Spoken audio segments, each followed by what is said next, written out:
Hailey, baka naman pwede nating pag-usapan to. Ginagawa ko ang lahat ng to para sa pamilya natin. Pagmamakaawa ni Henry na pumuno sa buong espasyo ng kanilang tahanan, habang ang mga bata naman umiiyak at pinapanood ang kanilang ina na pinapalaya si Henry. Pasensya na Henry, pero hindi ko na talaga kaya. Umalis ka na. Pakiusap ni Hailey habang inilalagay ang mga gamit ni Henry sa labas ng pintuan. Sinubukan ni Henry na hawakan ang kamay ng kanyang asawa, ngunit mabilis nitong kinabig iyon. Itinulak siya ng ilang beses at saka pinaalis. Sinaraduhan din siya nito ng pinto para hindi niya na masyadong marinig ang mga salita nito. Tinakpan din ni Hailey ang mga bintana upang hindi na makita pa ni Henry ang mga bata. Mommy, kailan babalik si Daddy? Tanong ng 14 na taong gulang niyang anak na si Mark. Bumuntong hininga si Hailey bago sagutin ng anak habang ang mga braso ay nakatukod sa lamesa. Hindi na siya babalik. Simula ngayon, tayo na lang ang magkakasama. Sabi ni Hailey sa mga ito. Nilingon ng magkapatid ang kanilang ama sa labas bago nagdabog na umakyat sa itaas ng hagdan. Hindi sila makapaniwala sa ginawa ng kanilang ina. Pero para kay Hailey, sa tingin niya, tama lang ang ginawa niya sa asawa. Mas lalo na't wala na talaga itong oras para sa kanilang mga anak. Madalas itong wala sa bahay. At kung nasa bahay naman, uuwi lang ito para magbihis. Lagi ding may kausap sa cellphone. Tila ba parang pagod na si Hailey sa paulit-ulit nilang sitwasyon. Sa tingin niya, hindi na kayang magbigay ng oras ni Henry para sa kanya at sa kanilang mga anak. Nabalik si Hailey sa wisyo nang marinig niya ang boses ng kanyang ina. Bakit mo naman ginawa yun, anak? Sana nag-usap kayo ng maayos, yung hindi nakikita ng mga anak ninyo. Tanong nito, napakamot sa noo si Hailey bago lingunin ang kanyang ina. Ma, anong gagawin ko? Hindi naman pwedeng palaging ako na lang ang mag-a-adjust. Irritabling sabi ni Hailey. Naupo naman ang nanay niya sa kanyang tabi. May mga bagay na ganoon talaga pero hindi mo maikakaila na kapag may oras naman ang asawa mo, mabuting ama naman siya sa mga anak mo. Naiibigay naman niyang inyong mga pangangailangan. Hindi naman kayo ginugutom ng asawa mo, hindi ba? Paliwanag nito kay Hailey. Gayunpaman, sarado ang kanyang utak para makinig sa kung ano ang sinasabi ng ibang tao. Nang mga sandaling iyon, mas nangingibabaw ang kanyang emosyon. Hindi niya masisi ang sarili dahil nagpakasal nga siya upang magkaroon ng katuwang sa buhay, karamay at iba pa. Hindi para maging display lang sa buhay niya. Hindi naman niya habol ang pera at aaminin niyang kinakailangan yon sa pang-araw-araw. Ngunit sa sobrang pagtatrabaho para kumita ng pera, mukhang doon na lang umiikot ang mundo ni Henry. Inasikaso ni Hailey ang mga papeles ng annulment nila na masyado niyang inoobligang permahan agad ni Henry para mapabilis ang proseso. Ayaw niya na talagang magpapigil o tumagal pa ang kanilang koneksyon, kaya hanggat maaari, gusto niyang papirmahan na yon sa kanyang asawa. Nang magkita silang muli ni Henry, ibinigay niya rito ang mga papeles na kanyang inihanda. Gusto ko pagsapit ng makalawa mapirmahan mo na yan. Maawa ka naman sa akin, Henry. Hinawakan ni Henry ang kamay ng kanyang asawa. Kaya ko naman ayusin, Hailey. Hindi naman kailangang humantong sa puntong maghihiwalay tayo. Pwede naman natin tong mapag-usapan, hindi ba?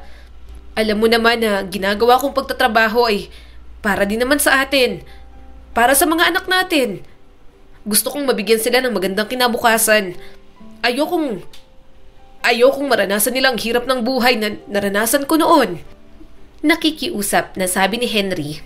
Nagmamakaawang sabi ni Henry. Mapakla namang tumawa ang kanyang asawa. Talaga ba? Hindi mo na nga nakakausap ang mga anak mo. Hindi mo na kinukumusta o nahaalagaan man lang kahit isang beses. Aanhin naman nilang pera kung nandyan ka nga, pero hindi ka naman nila makausap tuwing kailangan ka nila. Hindi mo nga sila makalaro o mabigyan man lang ng payo habang sila'y lumalaki. Nagbibinata at nagdadalaga ng mga anak mo. Kailangan kanila. Kailangan nila ng tatay na gagabay sa kanila. Nandito naman ako bilang ina, pero iba pa rin kung tayong dalawa ang palagi nilang makakausap. Kahit man lang sa hapagkainan. Hindi yung gabing-gabi ka na uuwi. Bago sumikat ang araw, aalis ka na rin. Kung nasa bahay ka naman, hindi ka rin nila makabanding kasi lagi kami kausap sa telepono. Irritableng sabi ni Hailey. Hindi nakakibo si Henry at nanatili lamang silang nagtititigan. Ilang saglit bumuntong hininga si Hailey at iiling-iling na isinukbit ang kanyang bag. Kung mahal mo talagang mga anak mo, pipirmahan mo yan dahil may iba na mas gustong magpakatatay kaysa sayo. Sabi pa nito bago umalis. Pinanood ni Henry maglakad ang kanyang asawa palabas ng restaurant kung saan sila nagkita. Napayuko na lamang si Henry habang paulit-ulit niyang naririnig ang mga katagang binitiwan ni Hailey. Napabuntong hininga siya bago nagbayad. Ilang sandali pa, tumayo na rin palabas ng restaurant. Ngayon, nagdadalawang isip na siya kung tama pa ba ang tinatahak niyang landas. Nawala ang lahat sa kanya para sa pangarap na magkaroon ng magandang buhay. Isang aspiring actor si Henry sa Pilipinas at habang tumatagal ay lalo siyang nakikilala. Isinalang siya ng kanyang manager upang mag-audition sa isang malaking role sa ibang bansa at makakasama nito ang mga sikat na Hollywood actor at actresses na parte na talaga ng pelikulang iyon. Walang duda, bilib ang manager niyang si Bimbo na nakuha siya bilang second lead dahil likas na magaling talaga si Henry. Pero parang sa isang iglap, kapalit ng kanyang pagtatrabaho ay ang pamilya niya. Alam niyang hindi gusto ni Hailey ang ganitong setup at madalas nga siyang wala sa kanilang bahay. Pero hindi naman niya masasabing wala siyang ginagawa para maayos ang pamilya nila. Sinusubukan niyang mag-compromise sa kanyang asawa, ngunit pinapangunahan ito ng galit. Pansamantalang tumira si Henry sa apartment na hinanap sa kanya ng kanyang manager. Dahil nagsisimula pa lang siya at wala pang perang pumapasok sa kanya masyado, pinili niyang maging praktikal. Magtitipid muna siya para kahit papaano ay makaipon siya ng pera at hindi na magalaw ang kanyang talent fee. May 3 buwan pa siyang natitira para maayos ang kanyang pamilya at desidido siyang gawin ang lahat para mapaamo muli ang loob ng mga ito. Dahil kapag lumipad na siya papunta sa ibang bansa at wala pa rin nangyayari, malamang sa malamang wala na siyang uuwian pagkatapos noon at baka humantong sa hindi niya pa makita ang mga anak. Itinabi niya ang mga papeles na ibinigay sa kanya ni Hailey at hinayaan iyon na nakalagay sa drawer. Wala siyang balak na pirmahan iyon kahit ano pang mangyari.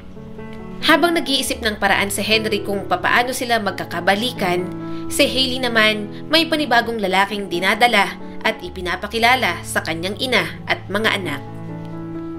"Magpakabait kayo sa lola niyo ha, lalabas lang kami ni Richard," sabi ni Hailey at hinalikan pa ang noo ng mga bata. "Talaga bang kaibigan lang yan? Hindi pa kayo anal ni Henry?" Paalala ng kanyang ina. Napahinto sa paglalakad si Hailey at muling hinarap ang ginang. "Alam ko ma, kakain lang naman kami sa labas. Friendly date lang to." Pagpapalusot ni Hailey. Makabuluhang tingin ang nakita niya sa ina, dahilan para sumagot pa siyang muli. "Promise." Pag-ulit niya pa bago tuluyang naglakad papalapit kay Richard at isinukbit ang kanyang braso sa lalaki. Natahimik ang buong bahay nang lumabas ang mga ito. Maya-maya pa, tumayo ang magkapatid at lumapit sa kanilang lola. "Kailangan ba talagang maghanap si Mami ng panibagong asawa?" Tanong ng panganay na anak na Hailey na si Mark. "Kaya nga sabi naman ng bunsong anak na Hailey na si Britley. "Narinig niyo naman ang sinabi ng mama niyo, hindi ba? Kaibigan niya lang yon. Huwag na kayo masyadong mag-isip. Nagluto ako ng paborito niyong ulam, fried chicken." Pagbabago ng kanilang lola ng usapan. Kahit walang gana ang mga bata, umupo pa rin ang mga ito sa lamesa at ipinagpatuloy ang pagkain. Kahit anong gawin nila, hindi maaalis sa isipan ang paglabas ng kanilang ina kasamang ibang lalaki. Kahit iilang araw pa lang nilang hindi nakakasama ang tatay nilang si Henry. Mabilis na lumipas ang mga araw. Napagpasyahan ni Henry na gumawa na ng paraan. Bumili siya ng mga gamit at grocery na ibibigay sa kanyang mag-iina.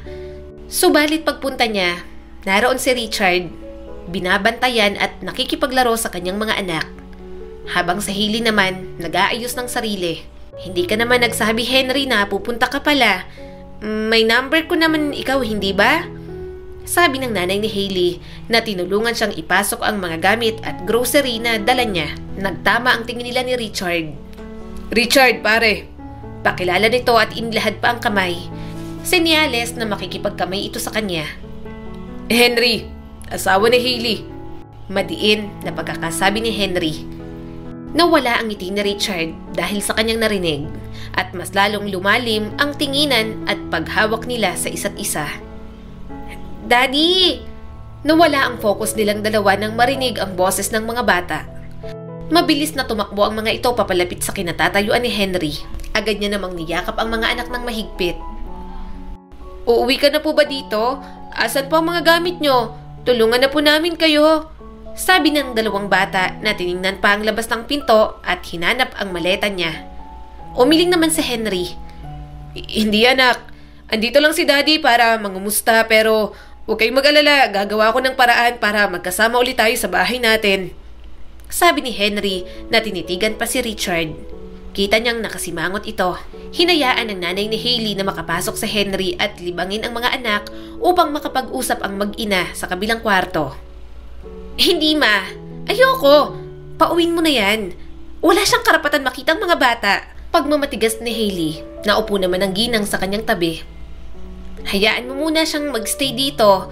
Nandito naman ako para tingnan sila. Tatay pa rin yan ng mga anak mo. Respetuhin mo naman. Parang wala lang sa'yo ang pagsasama ninyo. Sabi ng kanyang ina.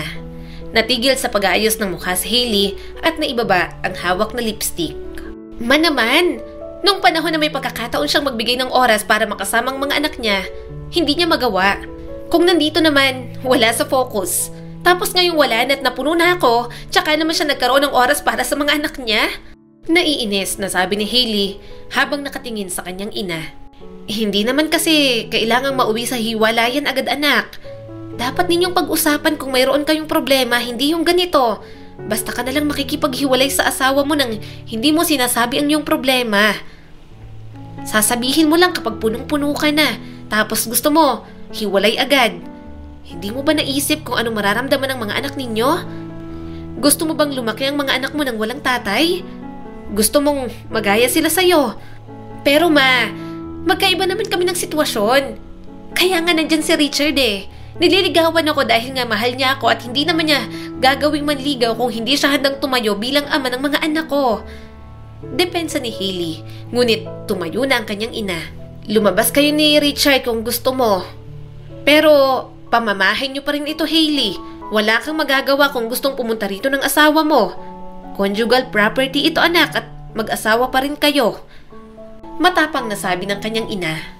Napalingon siya sa gawin nito at matapos ang matagal nilang tinginan, umiwas agad ng tingin ang kanyang ina na nagpatuloy na maglakad palabas ng kwarto. Pagkalabas ng kwarto, ngumiti ang ginang kay Henry at sinabi na maaari siyang tumuloy sa bahay na yon at walang magiging problema kung magtatagal siya dahil wala naman si Hailey buong araw. Natuwa naman ang mga bata sa kanilang narinig dahil sa totoo lang, miss na talaga nila ang kanilang ama. Wala pang 10 minuto, lumabas na si Hailey mula sa kwarto. Nang mag-angat ng tingin si Henry, namangha siya nang makita ang magandang itsura ng asawa.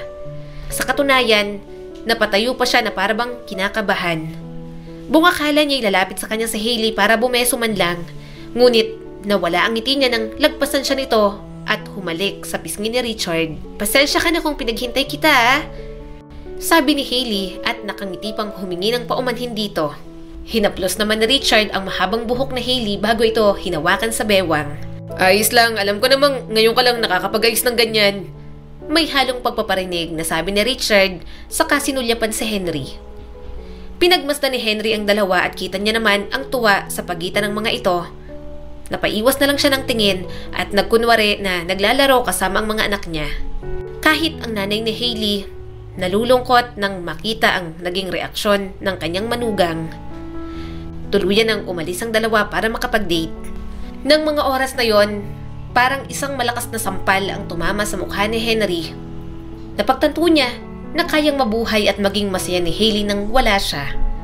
Pero sa kabila noon, naniniwala siya na mayroon pang chance para maayos ang kanilang pamilya. Nang araw na yon, ginawa niya ang lahat ng posibleng bagay na makapagpapasaya sa kanyang mga anak. Simula sa pagluluto ng paborito nitong ulam at merienda, pagbili ng ice cream at mga laruan, maging ang pagpipiknik nila sa parke ng magkakasama. Hindi man sila kumpleto, natutuwa siyang masaya ang mga bata. Sa parehong araw na yon, mas lalong tumibay ang puso at determinasyon ni Henry na hindi niya hahayaang tuluyan na masira ang pamilya nila. "Bilib ako sa iyo, iho. Kahit na ayaw na ni Hailey, paulit-ulit mo pa rin sinusubukan." Nakangiting sabi ng nanay ni Hailey saka umupo sa kanyang tabi. "Subok lang ng subok hanggang sa maging maayos po ang lahat. Hindi ko naman siya pinakasalan para sukuan. Hanggat may chance pa, hindi ko sasayangin yon. Alam ko rin naman po na may mga pagkukulang naman talaga ako kay Hailey, kaya nagalit siya ng ganon."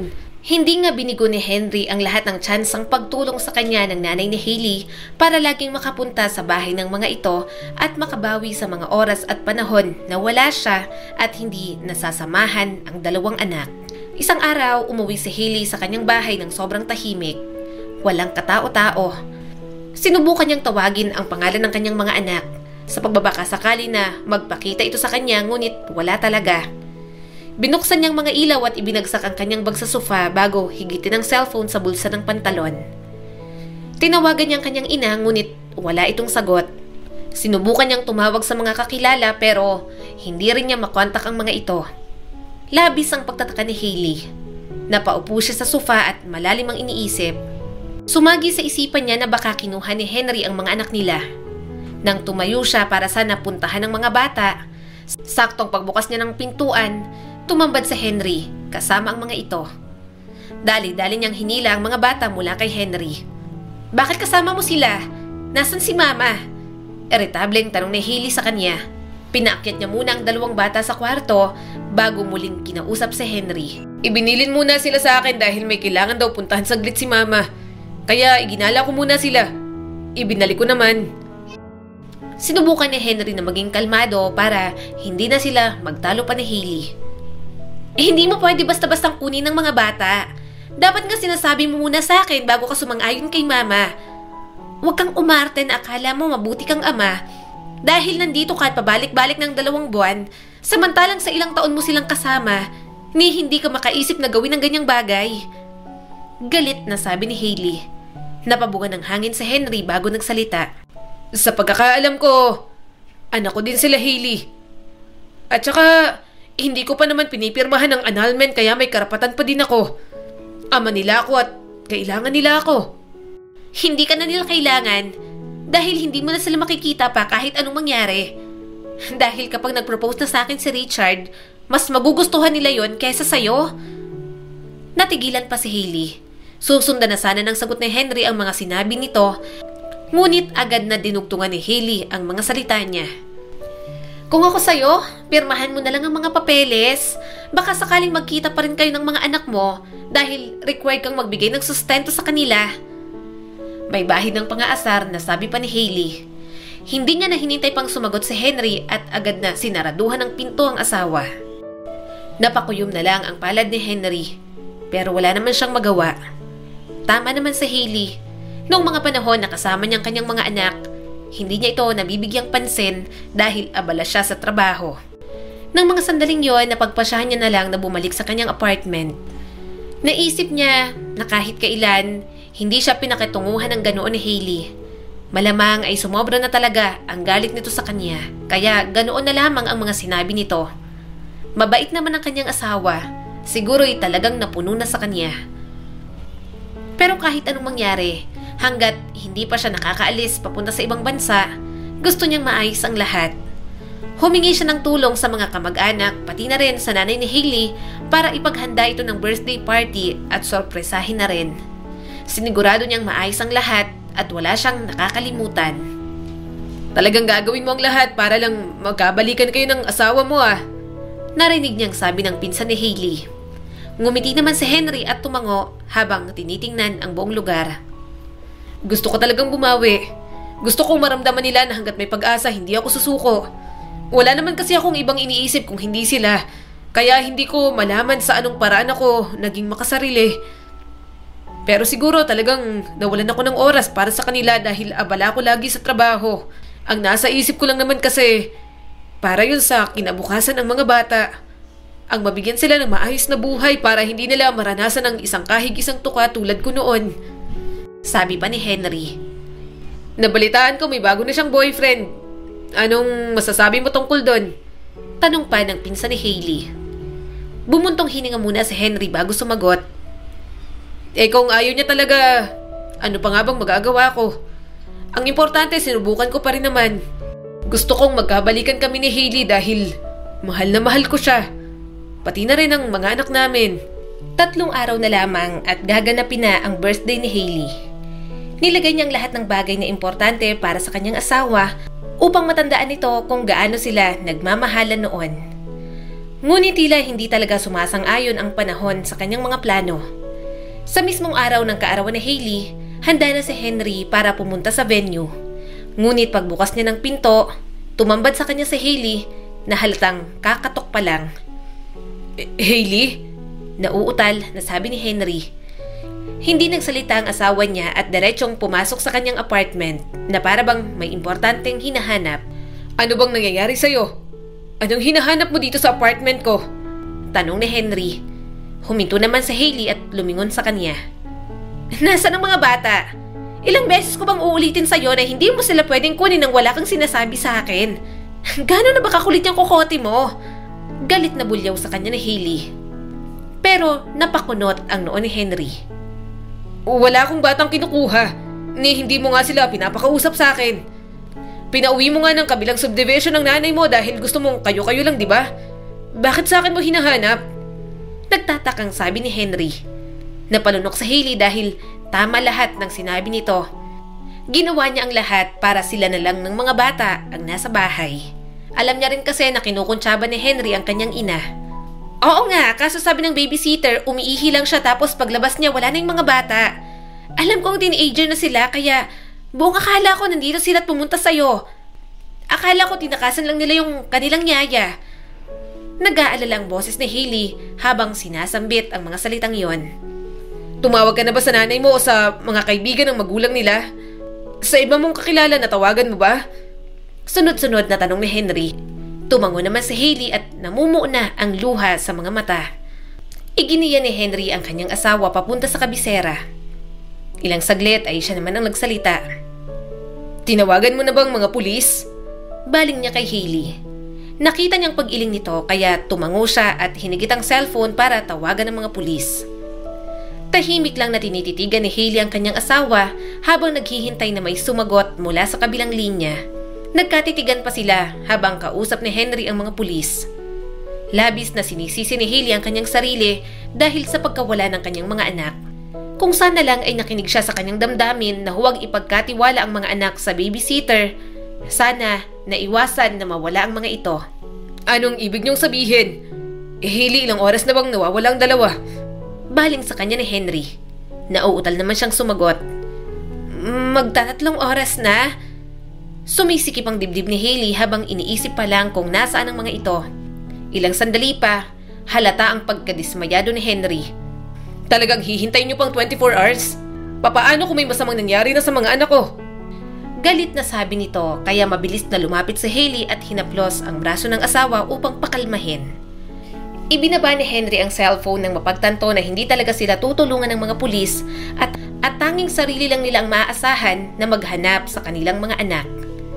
Nakagat ni Henry ang kanyang labi bago tumango at hinawakan ang dalawang balikat ni Hailey. Ganito, lahat ng tinawagan mong mga magulang ng kaibigan ng mga anak natin, pupuntahan ko. Baka nakumbinsi lang sila ng dalawang bata at nagmakaawa para hindi sila mahanap. Marahang pinahid ni Hailey ang mga luha saka tumango. I'm sorry, mahinang sabi nito. Hinaplos naman ni Henry ang pisngi ng kanyang asawa. Wala kang kasalanan. Ang gawin mo, bumalik ka sa bahay. Tapos tingnan mo kung may mga senyalis na iniwan ng mga bata. Sabi ni Henry bago nila simulan ang paghahanap sa mga bata. Tumango naman ang kanyang asawa. Naghiwalay silang dalawa. Agad na umuwi si Hailey habang si Henry naman naiwan sa apartment. Kinuha ang susi ng kotse at diretsyong nag-drive.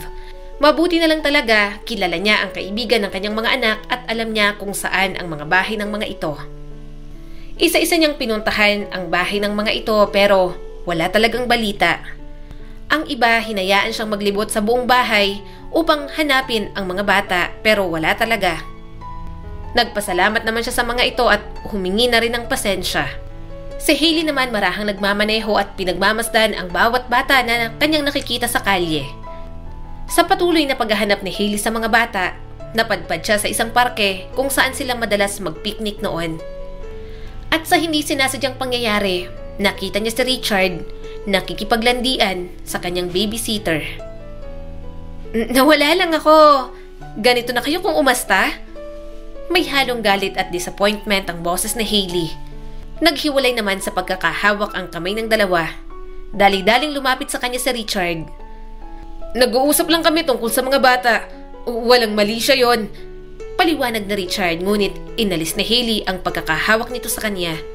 Huwag ka nang magpaliwanag. Hindi naman ako tanga para hindi ko malaman kung anong ginagawa ninyo. Pagkatapos sambitin ng mga salitang yon, agad na umalis si Hailey. Nasasaktan siya ngunit alam niya na may mas importanteng bagay na mas nararapat niyang gawin. Kailangan niyang kumilos dahil malapit nang magdilim. Dapat mahanap niya ng kanyang mga anak. Pagpasok niya sa kotse, sakto naman na tumawag si Henry. Hello Hailey, alam ko na kung nasan ang mga bata. Nasaan? Asan sila? Nakapunta ka na ba kila Bianca? Nandun sila. Pupunta na ako doon. Agad pinaandar ni Hailey ang kotse at nagmamadaling pumunta sa bahay ng kanyang kaibigan. Nang makarating siya roon, nakatayo sa labas si Henry na halatang kararating lang din. Inilak niya ang kotse at agad na pumunta sa tabi ng kanyang asawa. Ilang beses silang kumatok at nang bumukas ang pinto, hindi sila nagsalita at diretso na lang pumasok sa bahay ng kanyang kaibigan. Bianca, bakit ka nagsinungaling sa akin? Sabi mo wala ditong mga anak ko. Magkaibigan tayo. Dapat isa ka sa maaasahan ko at mapapagkatiwalaan ko. Seryoso ang tono ng boses ni Hailey matapos siyakapin ang mga anak at lingunin si Bianca. Pasensya ka na, ilang beses ko naman sa'yong gustong sabihin na nandito sila. Kaso wag ko daw sabihin sa'yo kasi gusto nila na kayo mismo ang pumunta dito. Mark, Britley, alam niyo ba kung gaano kami nag-aalala? Imbis na kausapin niyo ako at magpaalam kayo sa akin, umalis na lang kayo nang hindi man lang nagpapaalam. Humiwalay naman si Mark sa pagkakayakap sa kanya. Hindi ka naman makausap ng maayos, ma. Palagi na lang sarili mong iniisip mo. Palaging ikaw na lang dapat ang masaya. Hindi kami nagsasalita dahil wala ka namang binibigay na karapatan sa amin para ilabas ang saloobin namin. Panimula ni Mark. Nagkatinginan si Hailey at Henry dahil sa sinabi nito. Mark, anak, ano bang sinasabi mo? Mahinang tanong ni Hailey na hindi makapaniwala. Simula nang naghiwalay kayo ni Papa, mas pinili mong lumabas kasama yung coworker mo. Nasabi mong kaibigan mo lang. Pero wala pang 2 linggo ng paghihiwalay nyo. Nakahanap ka na ng iba. Wala ka na rin oras sa amin tapos pinagbawalan mo pang makita kami ni Papa. Naluluhang sabi ni Mark. Maya-maya tumulo na ang mga luha nito. Bata pa kami pero alam namin kung anong mga bagay ang nawawala sa paligid namin, ma. Wala naman talaga kaming problema kung nauubusan na ng oras si Papa sa amin. Ang sabihin mo, ma, hindi mo matanggap na ngayon nakafocus na siya sa pagpapaganda ng buhay natin at hindi na natin nakakasama sa mga importanteng bagay. Bumabawi si Papa pero hindi po sapat yun sa inyo na para bang hindi mo siya kilala. Alam mong ginagawa niyang best niya para sa pamilya natin pero ikaw, lagi mo na lang pong iniisip ang sarili mo. Pagkatapos magsalita ni Mark, hindi ito nagdalawang isip na sabihin ng tuloy-tuloy sa kanyang ina ang lahat ng saloobin. At hindi rin nagsisisi ang batang lalaki na sinabi niya yon sa kanyang mama. Napayuko na lang si Henry bago niyakap ang kanyang anak. Hindi ko alam ang sasabihin ko. Napapikit na sambit ni Hailey. Patuloy na dumaloy ang kanyang mga luha. Hindi niya alam na ganoon na pala ang mga bagay na tumatakbo sa isip ng kanyang mga anak. Bata pa ang mga ito pero alam na nila kung ano ang tama at mali. Wala siyang ibang nagawa kundi ang yakapin na lamang ang mga anak at humingi ng tawad. Naiintindihan ko kayo, anak. Susubukan naming ayusin to ng papa niyo, ha? Huwag niyo na lang uulitin to, huwag na kayong aalis ng walang paalam. Nang magkahiwa-hiwalay sila sa pagkakayakap, agad na nagsalita si Henry. Sa totoo nga niyan, birthday ng mami niyo, hindi ba? May sorpresa ako at hindi pa naman huli ang lahat para mag-celebrate tayo. May nakaplano ako na matagal na at hindi pa tayo late. Bumaling ng tingin si Henry kay Bianca at ngumiti naman ito. Agad na naghanap si Henry ng medyo malapad na tela at piniringan ang asawa. Dinala niya ito sa venue ng birthday nito. Walang nadidinig si Hailey kaya medyo kinakabahan pa siya. Ngunit nang huminto sila at pinatanggal ni Henry ang kanyang piring, pag-angat niya, bumukas ang sandamakmak na ilaw at natanaw niya ang mga kaibigan, pamilya at kapatid na nagmula pa sa iba't ibang lugar. Nilingon niya si Henry na may luha sa mga mata, pero abot tenga ang kanyang ngiti. Doon niya napagtanto na alam ni Henry ang mga bagay na makapagpapasaya sa kanya. Sa ilang taon nilang magkasama bilang mag-asawa, ngayon lang siya nakaranas na makasama ang mga importanteng tao sa buhay niya. Laking pasasalamat niya na hindi siya sinukuan ni Henry. Wala silang ibang ginawa ng gabing yon kundi magpakasaya at mag-enjoy dahil matagal nang hindi nagse-celebrate si Hailey ng kanyang birthday at simpleng paglabas lang ang kanilang ginagawa ng mga nakaraang taon. Pagkatapos ng selebrasyon, napagpasyahan ni Hailey na pabalikan na si Henry sa kanilang tahanan at upang mabuo na muli ang kanilang pamilya. Sinubukan nilang mag-usap sa mga bagay na babaguhin ni Henry at sa mga bagay na susubukan namang unawain ni Hailey para sa kanilang pamilya. Naging maayos naman ang pagsasama nilang dalawa.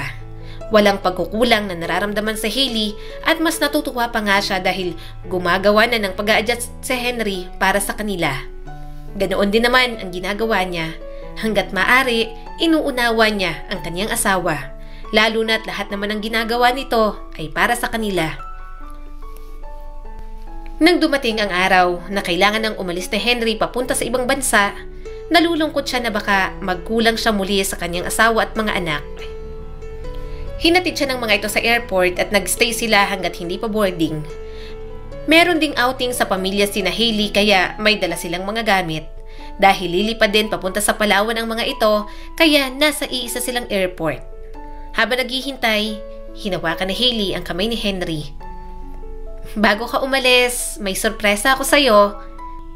Nakangiting sabi nito. Napakunot naman ang noo ni Henry. Ano yon?" tanong niya. Binigyan siya ng makabuluhang ngiti at tingin ni Hailey.